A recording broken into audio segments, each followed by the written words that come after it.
no scrutiny of the alleged references to Muhammad in the Bible as a prophet. They absolutely have no relation to the Prophet of Muhammad, nor prophesy his coming. Muhammad is not mentioned in the Old Testament. Muhammad is not mentioned anywhere from Genesis to Revelation. Muhammad is God's true messenger. That's a joke.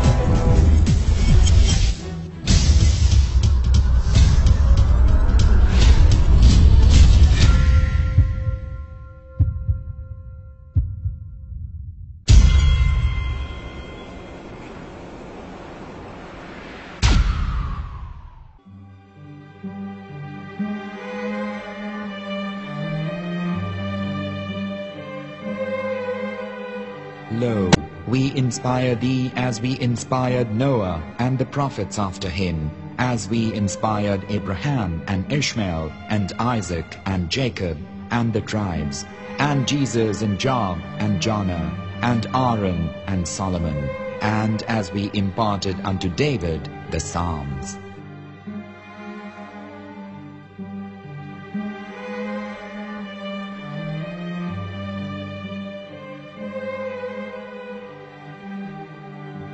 The verse we've just heard is from chapter 4 of the Quran. In the verse, God is affirming to humanity that Muhammad is indeed the recipient of a divine guidance, just as Noah, Abraham, and the rest of the prophets. However, some Christians and Jews today don't believe that Muhammad was a prophet and the covenant that God made with Abraham. And since the Quran is not their book of authority, in this video I'm going to show you that the book you're holding in your hands contains the name off the seal of prophethood, the Prophet Muhammad.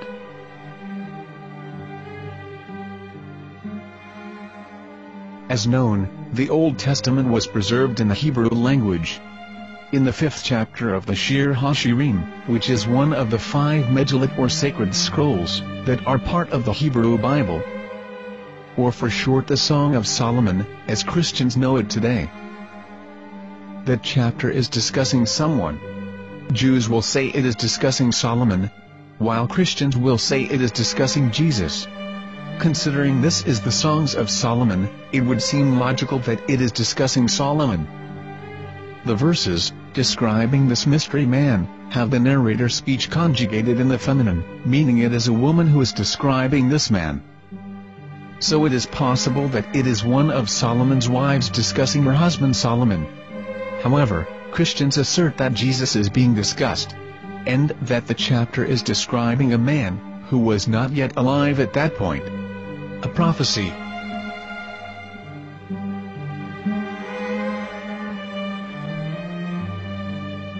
In reading the English translation of Song of Songs 5:16, it finishes the description by saying, "He is altogether lovely," but what most people don't know is that the name of that man was given in the original Megillat.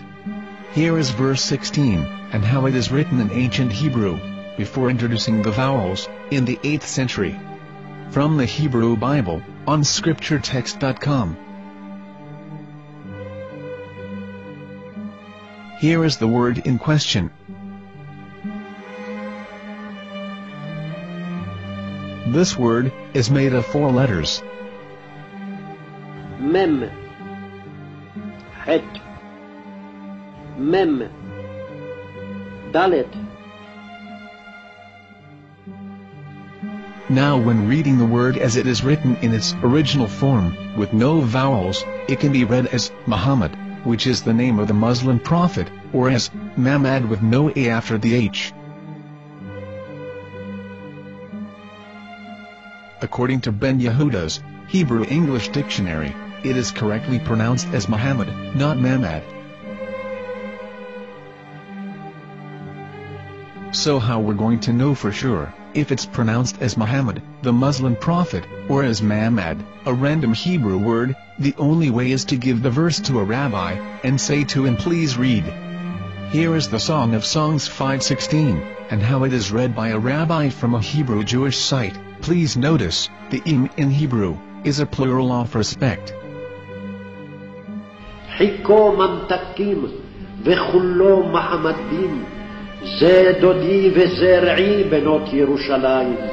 Hiko mamtakim וכולו מחמד, מחמד, מחמד, מחמד, מחמד, מחמדים.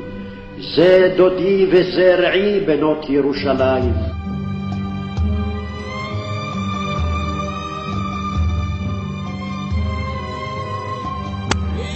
Coming out from the darkness, there are no other gods but God, and Muhammad is his messenger.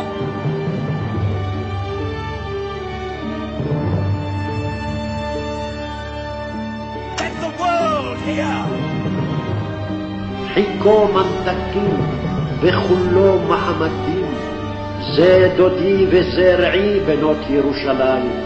חיכו ממתקים וכולו מחמד, מחמד, מחמד, מחמד, מחמד, מחמדים. זה דודי וזה רעי בנות ירושלים.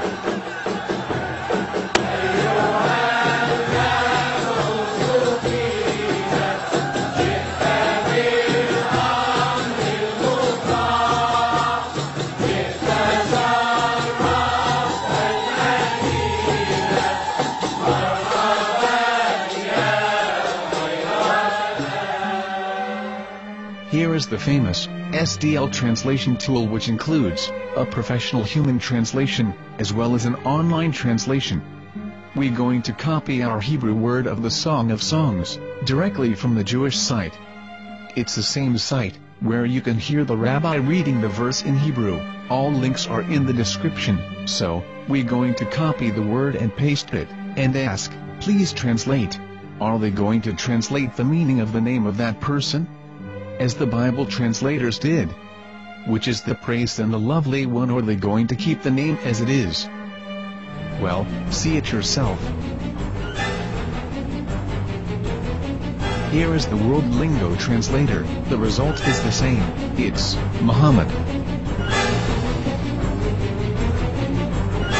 We have no right. We have no right to translate names of people.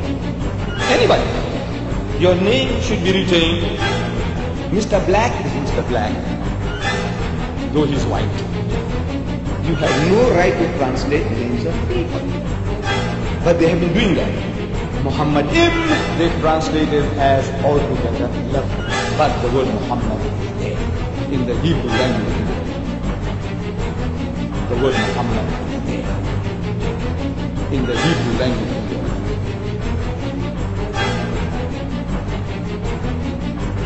I will tell you a story from my own personal experience. Years ago, I used to spend every Sunday afternoon in a place called Speaker's Corner. And in my years down there, I got to know a Jewish rabbi. He was a very nice man. He used to listen to me, and he was always very polite and talked about Islam in a very nice way. And one day, during one of our conversations, after some years, I thought that it was about time I should invite him to Islam. So I said to him, you know, my friend, we have been talking now for many years, and even you have admitted to me that Muhammad is a prophet. So why then do you not embrace Islam? He said to me, we Jews, we never change our religion. I said, but half of the rabbis of Medina became Muslim. He said, that is true, but still, we Jews never change our religion. I thought, what can I say to him? He looked at me and said, listen to me, my friend. God sent to us a prophet Moses, and we didn't even listen to him. Do you think we're going to listen to another prophet after him? From another tribe? From another people? When he said that, I had nothing left to say. He knew that Muhammad was a prophet. In fact, another rabbi also came up to me and he said to me, we know Muhammad is a prophet, and he quoted to me a passage from the Bible.